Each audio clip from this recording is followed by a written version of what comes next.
se desarrolla en este seminario. Un aplauso a él, por favor.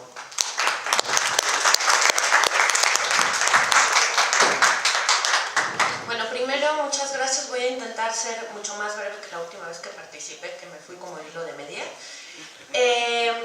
Pero antes de empezar con el tema que yo traje hoy, que tiene que ver con el control del cuerpo, con el control de las barbas, por ejemplo, pues sí me ha provocado muchas cosas lo que he escuchado el día de hoy, y pues incluso disiento en algunas de las cosas que se han dicho aquí, ¿no? Entonces, pues voy a ocupar un poco de tiempo para eso, ¿no? El profesor Rubén al principio hablaba de pues todos estos mecanismos de adaptación y organización individual y de masas, de la sujeción y de la alineación individual y también colectiva, y bueno, esto ya vinculándolo con lo que expuso el doctor Camarena, pues obviamente yo no soy bióloga y pues me parece muy bien lo que está ahí, pero me dedico a analizar discursos, y el discurso científico es un discurso fascista. Y es lo que se ha evidenciado aquí, ¿no? Hablar de bichos buenos, bichos malos. O sea, vemos entonces como si los científicos sociales duros no fueran humanos. Y entonces ellos sí pudieran juzgar esto es bueno y esto es malo con unas categorías que no tienen nada que ver, más bien que tienen que ver con lo moral y no con lo científico, ¿no?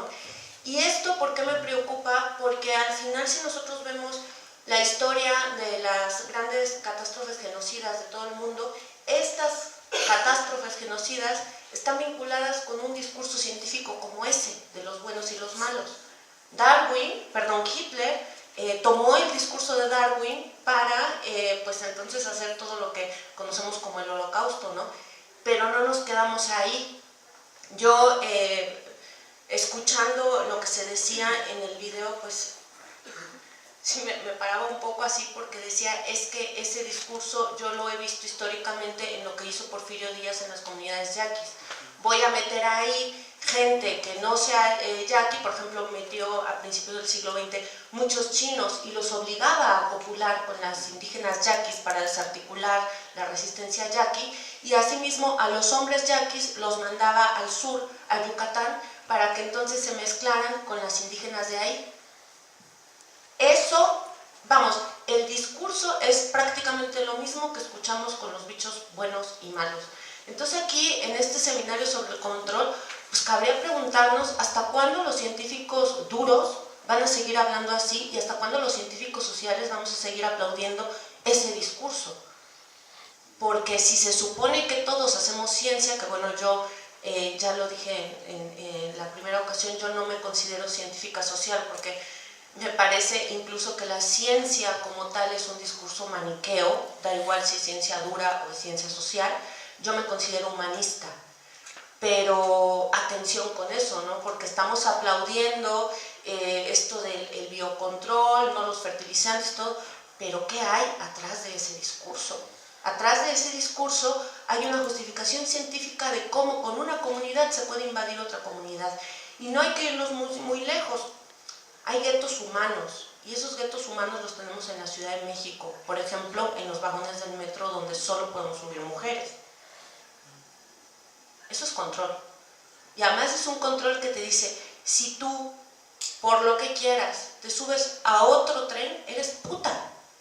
Entonces, tu tren está adelante, súbete con las mujeres. Si te subes a otro tren, significa que tú vas ahí a sabiendas de que en esta cultura los hombres tienen autorización para tocar.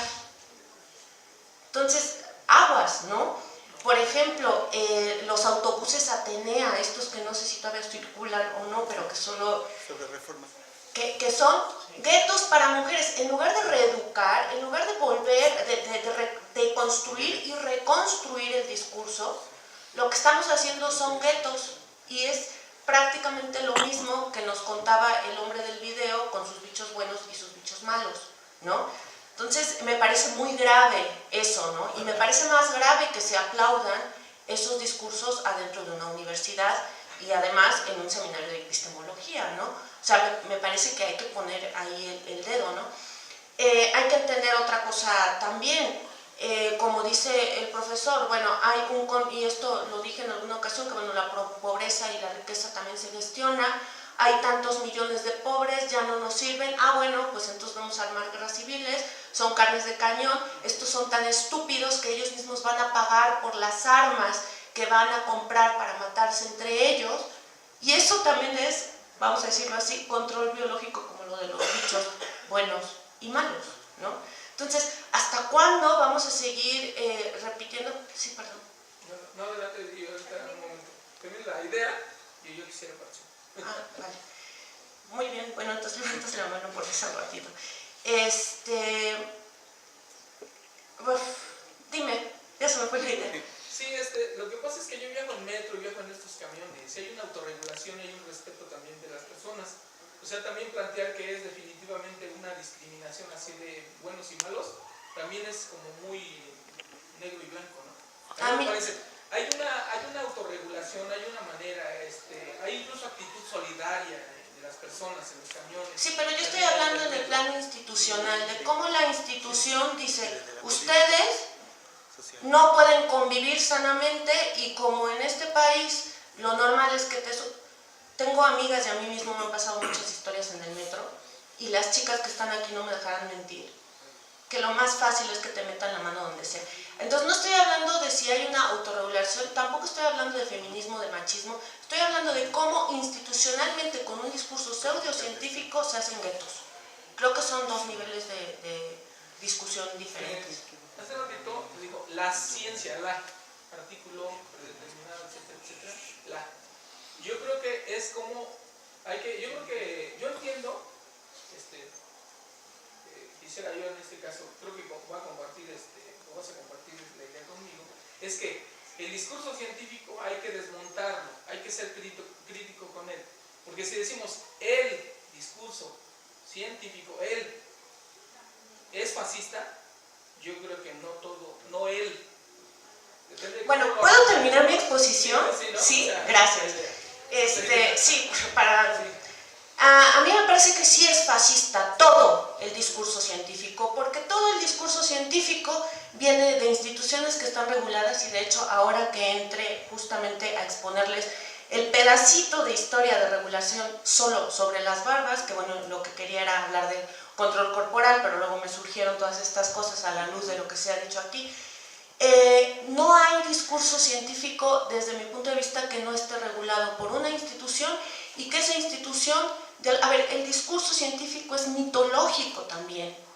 Incluso los a priori de la ciencia dura son mitológicos. Las matemáticas no se experimentan, ¿no? O sea, hay gente que teóricamente puede fundamentar esto tiene lógica así, así, así, así, y justamente se supone que el discurso científico tiene que ver con la lógica racional, pero vemos que en realidad el discurso científico, incluso en las ciencias sociales, para lo que sirve es para que instituciones, como lo dijo al principio el profesor Rubén, instituciones como estas, instituciones como las instituciones de gobierno, etcétera, para que ahí se quede todo el imaginario conservador. Los grandes pensadores han sido escupitajos de las universidades. A Walter Benjamin lo mataron por pensar diferente, quiso entrar a la universidad, nunca lo entendieron, y al final lo mataron los nazis, por ejemplo. Y hoy Walter Benjamin, muchachos, espero que pues algún día agarren algún libro suyo, tiene un libro precioso que se llama Tesis sobre la historia, y ahí él desmonta todo, por ejemplo, el imaginario con el que hemos construido la historia de nuestros orígenes, ¿no? Entonces, para mí, y no es el tema del que quiero hablar hoy, pero la ciencia es fascista porque se produce justamente en los lugares donde está el poder. Que la ciencia sea verdadera, o sea falsa, o se pueda comprobar o no, es otra cosa, pero ¿dónde se produce el discurso científico? En las universidades. Entonces, a mí, yo el único vínculo que quería hacer con el discurso que se presenta aquí, digo, o sea, no estoy en contra del trabajo de los biólogos ni nada de eso, espero que haya tantos fertilizantes, etcétera. Lo que yo estoy diciendo es que el discurso científico es un discurso fascista, porque sirve, o sea, hablando de buenos y malos, etcétera, sirve para que sigamos pensando incluso así en la forma que ordenamos nuestro mundo social, ¿no? Y en este sentido no me voy tan lejos. Ayer fui a sacar unas copias, la de la fotocopiadora tenía hasta el tope Radio Fórmula o no sé qué radio de estas, y por primera vez escuché algo que seguramente si ustedes escuchan el radio tradicional todos los días, pues lo han escuchado mucho, ¿no? Que ante la influenza no saludar de mano y no saludar de beso. ¿Eso es ciencia? Ya estaríamos todos muertos como moscas si realmente eso se contagiara de esa manera.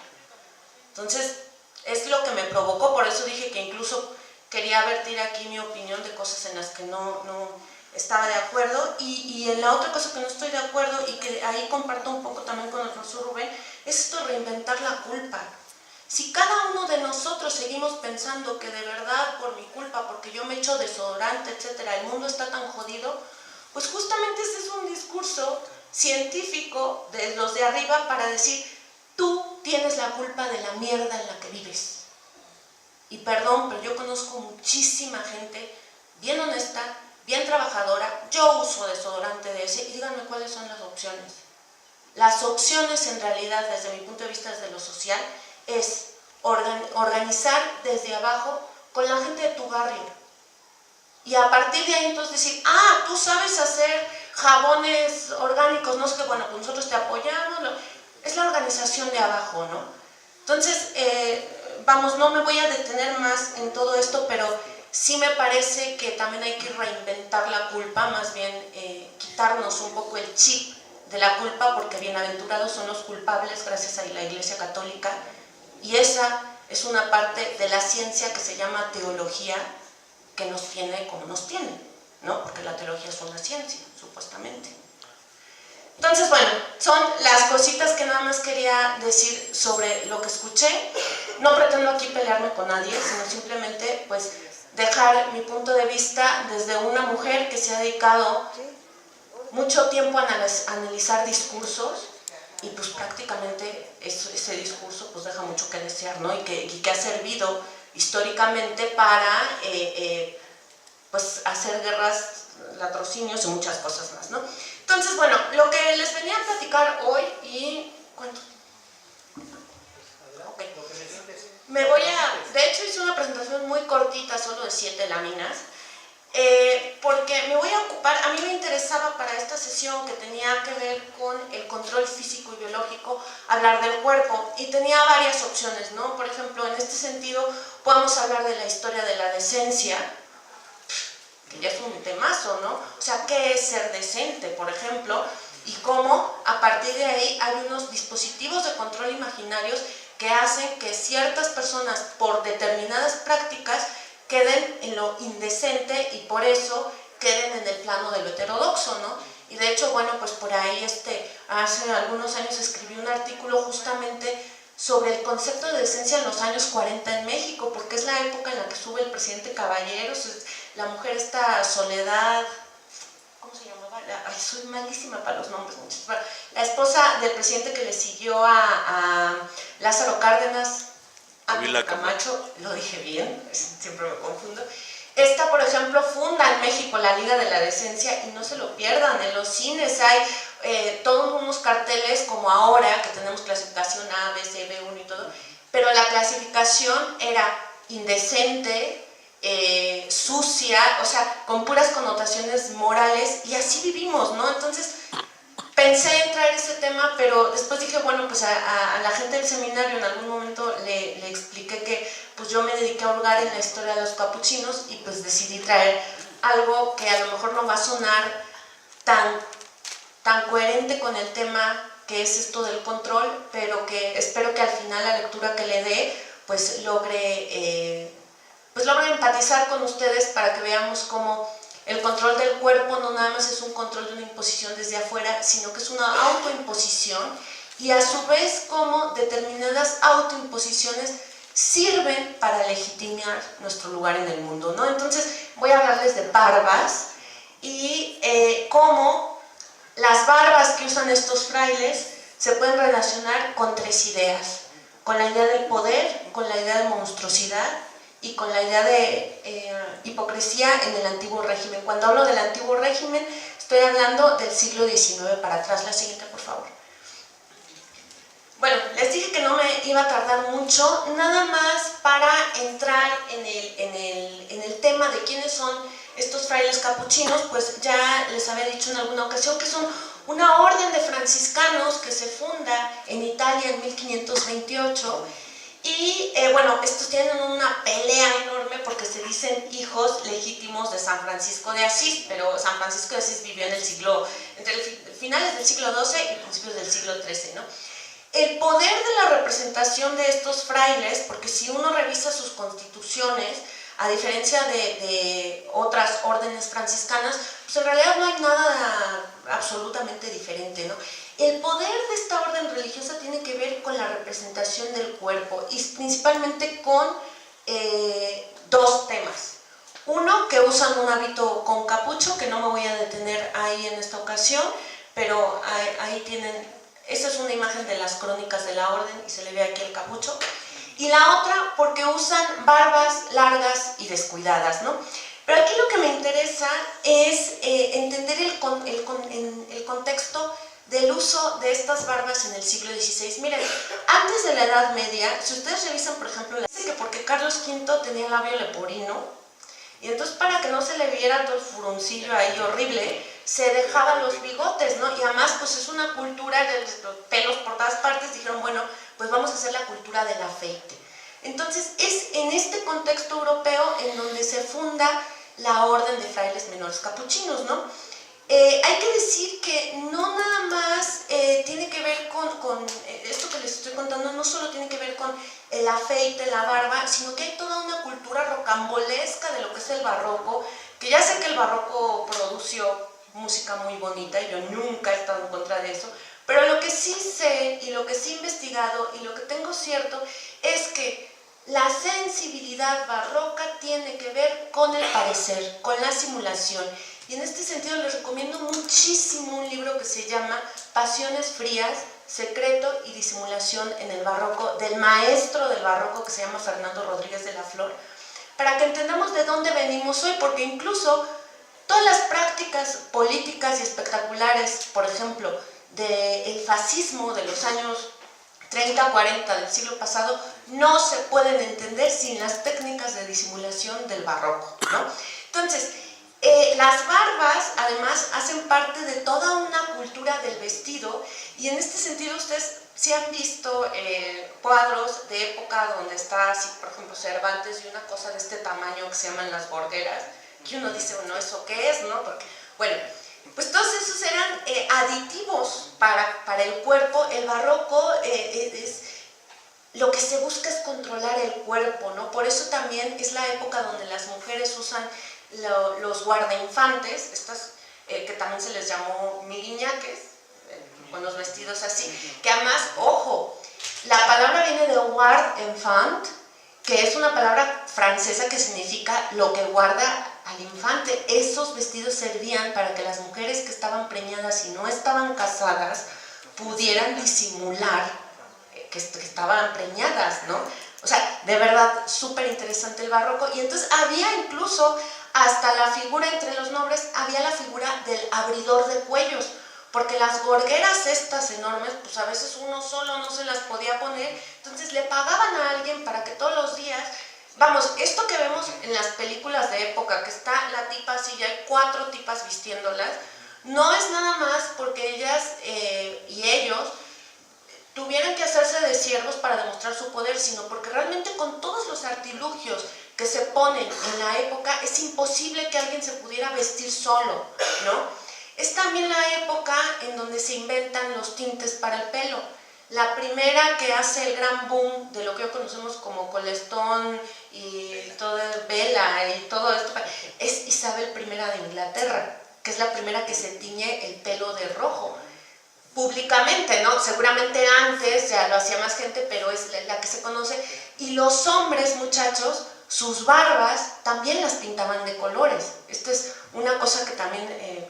Entonces, es en este contexto donde de pronto surge una reforma de unos frailes que por constitución se tienen que dejar las barbas crecer, pero no de una manera cuidada, sino, como ya les había dicho un poco en la primera sesión, dejado la barba así que crecieran. Entonces, aquí hay como un conflicto en el control del cuerpo, porque mientras en la época lo que se busca es que las mujeres, por ejemplo, estén ceñidas por un corsé, con estos grandes peinados, que no se les salga un pelo por ahí, los hombres con estas gorgueras, etc. Aparecen unos frailes que no cuidan nada de eso, ¿no? Y ahí hay un conflicto, y lo que me interesa aquí es que veamos cómo las mismas sociedades o los mismos grupúsculos son capaces de utilizar señas que en principio no tienen a su favor para reinventarse y entonces legitimarse, ¿no? La siguiente, por favor. Como les decía, las barbas capuchinas, o sea, los capuchinos de pronto vieron que en todo este contexto, esto de dejarse las barbas largas, ahí tenemos, estas no están tan largas, él es, no me acuerdo si Miguel de Jaén, bueno, se apellida de Jaén, un capuchino español, que ahí, bueno, lo tienen con su cruz, etcétera. Lo que me interesa aquí es que entendamos que eso que para nosotros hoy parece una cosa pues, normal, alguien puede o no dejarse la barba, en esa época la barba tiene una connotación de empoderamiento, porque estos capuchinos lo que hicieron fue resignificar y el uso de las barbas y con ellas adoctrinar. Esta es la verdadera penitencia. Esto, como ya les dije, revela las luchas de la conciencia entre diferentes personas, o sea, unas que cuiden las barbas, que las tiñen, etcétera, y otros que las dejan así nada más. Entender también que el cuerpo como tal es emisor y receptor de signos, ¿no? Y bueno, también que el uso de estas barbas, como les decía, pues tiene que ver con una condición penitencial. Pero esta historia no nada más se queda ahí en el aspecto de la orden religiosa. La siguiente, por favor. El tema de las barbas está regulado por la Iglesia al menos desde el año 400. Para que veamos cómo realmente el control corporal, y estoy hablando solamente de una cosa que es de las barbas, determina el funcionamiento de las sociedades. Como hace 15 días que les dije, bueno, Juan Diego en realidad usaba tilma, y usar tilma, eso ya determina cómo se comporta una persona dentro de una sociedad, ¿no? Vean, por ejemplo, cómo desde el concilio, el cuarto y quinto concilio cartaginense, cerca del año 400, hay ya, no voy a detenerme a leer en cada una de las cosas, pero hay ya una prohibición de que los sacerdotes utilicen barbas. ¿Por qué? Pues porque las barbas, hay que entender aquí otra imagen bien interesante, que es la imagen del salvaje. El salvaje es aquella persona que se va a los yermos, que no hace vida civilizada y por lo tanto pues que el pelo le crece como sea, ¿no? De hecho, Roger Bartra, que no es santo de mi devoción y políticamente me parece una persona detestable, pero tiene dos libros muy buenos, El salvaje en el espejo y El salvaje artificial, en donde él justamente hace un recorrido de cómo hay un imaginario sobre el hombre salvaje desde la época romana y cómo ese imaginario se sigue reproduciendo hoy. Y el salvaje es aquel que está o lleno de pelos o entonces como Adán y Eva se cubre con hojitas, ¿no? Y hoy, muchachos, si pensamos en términos del salvaje y de lo no civilizado, un salvaje es un mendigo. Y el mendigo pues no se rasura, está sucio. Un salvaje es una persona que tenga el cabello largo, o sea, todavía tenemos este imaginario de los pelos, es lo anti-civilizado, ¿no? Y solamente cuando llega una figura institucional a regular que si arreglamos los pelos, en este caso los de los hombres, los cabellos en la cara, entonces eso dignifica, pero tiene que llegar, lo que decía de la ciencia, tiene que llegar una institución a regular esa práctica, ¿no? Entonces, traigo aquí un montón de textos sobre la forma en que se regula dentro de los eclesiásticos esto de que no podían usar barbas, e incluso pues ya un poco más para acá, durante el concilio de Letrán, que ya les estoy hablando del año 1512 a 1517, se dice, por ejemplo, que se buscaba diferenciar la religiosidad católica occidental, que tenía por vileza el traer barba, de la Iglesia ortodoxa, de los coptos, de los judíos y de las demás naciones. O sea, la barba incluso sirve para determinar el rol social de un cristiano copto, es decir, de estos que vienen de toda la zona de Egipcio, de un cristiano protestante o de un cristiano católico. Entonces, no estoy hablando de una cosa que sea nada más baladí porque a mí me gustó hablar de barbas, ¿no? Estoy hablando de cómo las sociedades se regulan mediante estas pequeñas cositas. Y el tema llegó a tanto que en 1529 un tipo que se llamaba Piero Valeriano escribió un libro que se llama Defensa de las barbas de sacerdotes, para que veamos que incluso los intelectuales se pusieron a escribir de estas cosas, ¿no? Lo interesante aquí, quiero que quede comprendido, es que en esa época entonces la crianza de la barba es símbolo de dignidad porque son los reyes, los doctores, los jueces, ¿no? Por ejemplo, están el bigote entablillado, que bueno, pues los hombres toda la noche se ponían 2 tablas en los bigotes, que hay que recordar que son estos bigototes enormes, para el otro día ir a la audiencia, ¿no? Entonces, es una cosa que marca socialmente. Y los capuchinos lo que dicen es, a ver, no, bueno, sí, la crianza de la barba dignifica, pero a nosotros no nos pueden estar tratando como salvajes porque nosotros somos religiosos.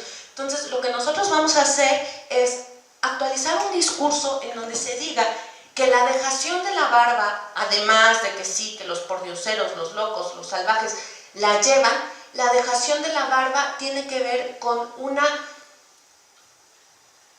vuelta hacia Cristo y una vuelta hacia San Francisco, porque ya les dije la primera vez que San Francisco llevaba barba, pero además nuestras imágenes occidentales de Jesucristo pues también lleva o barba y bigote, o bigote pero tiene pelos, ¿no? Entonces, estos lo que hacen en la época de la gran disimulación de la que somos herederos, lo que hacen es convertir este discurso y dignificar la barba. Pero entonces aquí entramos a lo que yo he llamado la construcción de un monstruo capuchino. La siguiente, por favor. Ah, bueno, perdón. Ese que está ahí es Zacarías Boverio. Es el primer cronista oficial de la orden.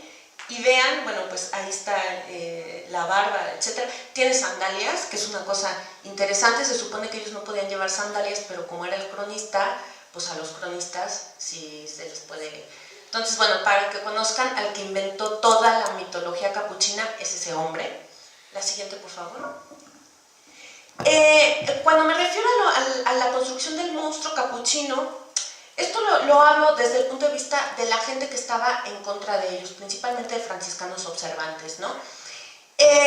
Lo monstruoso, nosotros estamos acostumbrados a pensar que lo monstruoso es algo feo, y no, el monstruo se define por el exceso o el defecto. O sea, alguien que tenga defecto, por ejemplo, en este caso, defecto no, voy a poner otro ejemplo, el exceso o el defecto. A ver, en la época, no sé si algunos de ustedes han leído libros sobre prodigios. Estas historias que se vendían en papelitos y que eran historias del pueblo, que es lo mismo que el chupacabras y toda la cochinada que nos inventan por televisión, de que ahí en Italia de una mujer nació un niño de 3 cabezas y con las patas de gallo, ¿no? Esas eran las historias de la calle de la época, ¿no? Entonces, un monstruo, en ese sentido, se define como el exceso, en este sentido, el exceso de cabezas, etc. O el defecto de pies, porque lo que tiene son patas de gallo, ¿no?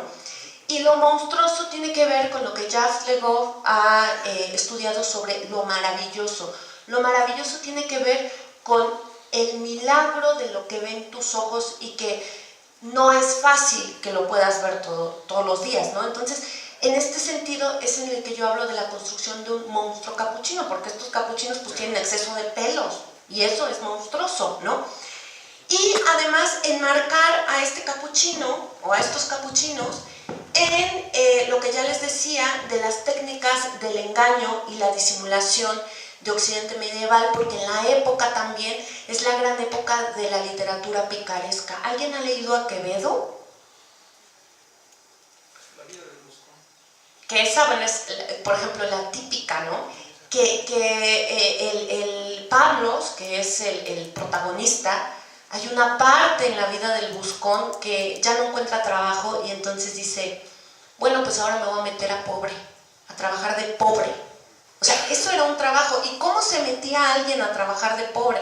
Ah, bueno, pues se ponía harapos, se ponía a pedir limosnas, se dejaba todo sucio, se dejaba pelos, etc. Y así sobrevivía la gente. Eso es un timo. Otra vez, tenemos timadores, pero hasta arriba lo que pasa es que ahora no visten con harapos, sino de Versace, ¿no? Pero es lo mismo. Entonces, en la época hay todo un despliegue de que la gente ya no cree en lo que está viendo. La gente ya no cree, como les decía la vez pasada, una de las grandes cosas que pasa en España es que realmente entienden para 1600 que lo que vinieron a hacer aquí no sirvió de nada, porque la gente seguía creyendo en sus deidades, ¿no?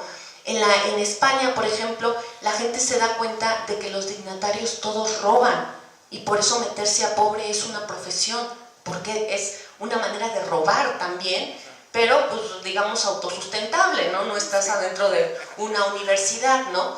Entonces, en este contexto en el que yo enmarco este monstruo capuchino, porque realmente pues sí, para mucha gente el hecho de que estos frailes, y debo decirlo, sí es cierto que toda su historia es una mentira, pero estos frailes eran unos mentirosos que venían acá a decir que ellos eran los más santos, etcétera, solamente porque se dejaban crecer las barbas. Y bueno, esto de los recursos histriónicos y de la hipocresía, pues tiene que ver con lo que les he dicho antes. La siguiente, por favor. Entonces, un poco para terminar esto que les he contado como muy rapidísimo y podría detenerme horas enteras, aquí lo importante es entender que, miren, esta es una pintura de Murillo. ¿Alguien sabe quién fue Murillo? Un pintor súper conocido hoy, en su época no era tan conocido, español, que es uno de los máximos exponentes de la pintura barroca. Realmente la pintura barroca es muy buena, pero es la pintura del engaño. Ustedes piensen, Santa Teresa así en una cruz, eso en realidad el santo no tiene nada, porque lo que está representando son las actitudes orgásmicas de una mujer adentro de un convento, por ejemplo, ¿no? Entonces, Murillo pintó muchos cuadros para los capuchinos, pero hay una cosa interesante. El primer santo capuchino, que es el que ven ahí, que se llama Félix de Cantalicio, su hagiografía dice que un día estaba rezando y entonces se le presentó la Virgen María con el niño y la Virgen le dio el niño a Félix, al santo, y pues ya lo agarró y y entonces, bueno. Lo interesante aquí es ver, porque ya saben que yo me dedico al rollo discursivo y de lo simbólico, es ver lo que hizo Murillo con esta geografía. En la geografía nunca dice que el niño se puso a acariciarle los cabellos de la barba a Félix de Cantalicio, que ya les dije que es el primer santo capuchino, y Murillo, por órdenes de los prelados de la orden, lo que pinta es esto. Esto es la aparición de la Virgen a Félix de Cantalicio, y vean lo que está haciendo el niño. Lo que está haciendo el niño es acariciándole la barba en una actitud como, otra vez vuelvo al discurso de legitimar que las barbas descuidadas de los capuchinos cumplían una función social, y esa función social tenía que ver con lo bueno, con la penitencia, con el acercamiento a Dios, aunque desde una lectura crítica, pues tiene que ver con la más tremenda hipocresía, ¿no?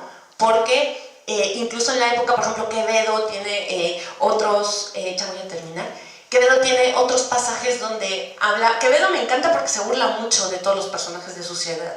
Léanlo, por favor, porque se van a encontrar absolutamente. Estamos en la época del neobarroco, y por eso Bolívar Echeverría escribió antes de morir un libro que se llama La modernidad de lo barroco, y por eso Televisa es lo que es, porque eso es el neobarroco.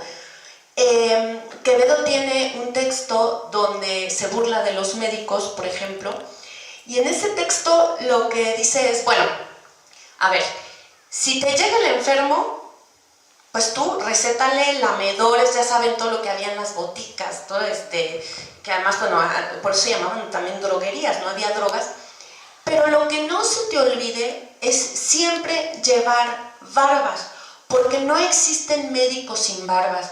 Los médicos sin barbas, en este sentido, no estaban reconocidos como doctos, por eso se burla de ellos. Entonces ahí Quevedo hace una crítica muy interesante a las barbas como montaje. Y justamente lo que está haciendo Murillo en esta imagen es legitimar el montaje que todo el mundo sabía que eran las barbas de los capuchinos, ¿no? Y bueno, voy a leer finalmente. Roland, eso debe ser fundamental también, ¿no? O sea, el estudio de los signos y de los símbolos. Ajá, las ciencias del lenguaje también, ¿no? Entonces, lean un librito súper chiquito que se llama Mitologías, que además se van a divertir bastante porque no es un libro de semiótica, sino son diferentes pasajes que a lo largo de su vida Barthes escribió acerca de lo que veía, ¿no? Él veía, por ejemplo, una película y entonces se ponía a escribir y entonces a partir de ahí deconstruía el significado de lo que estaba viendo. Y tiene un texto en ese libro que se llama Mitologías sobre un tal Abad Pierre.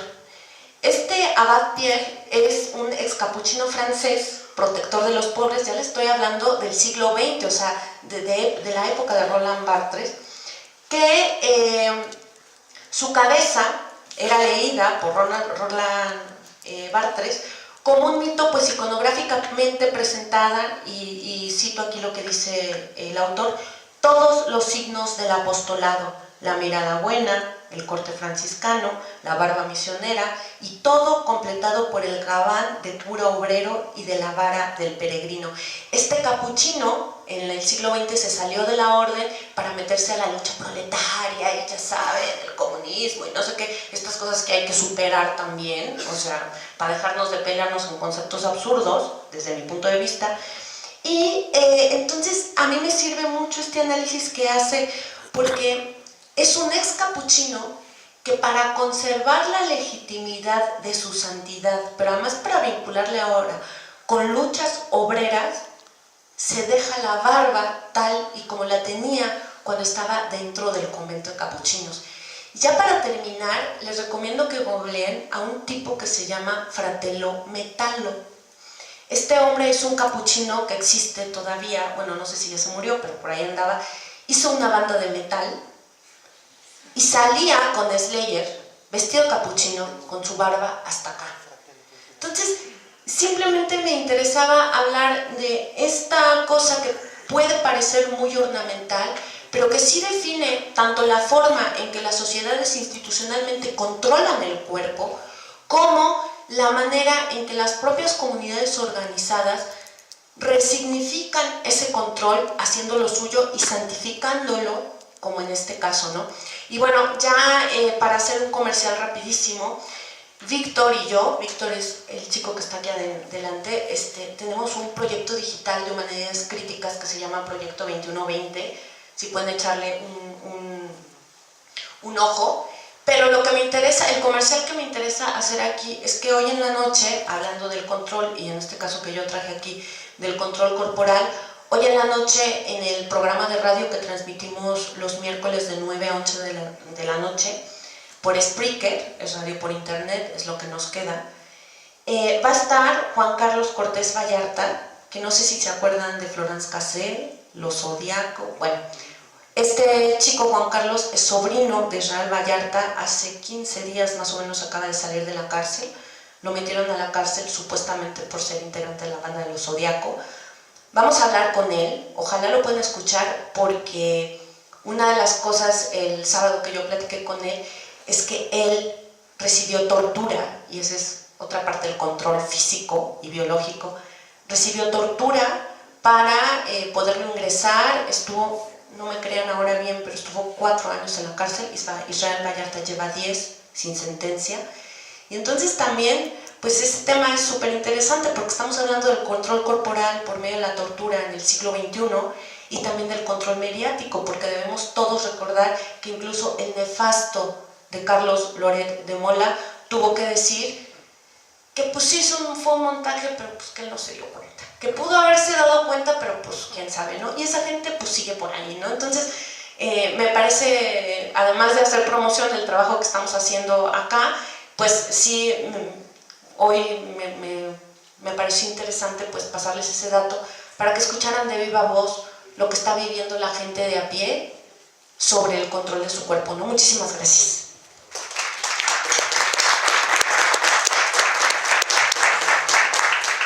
Agradecemos a la doctora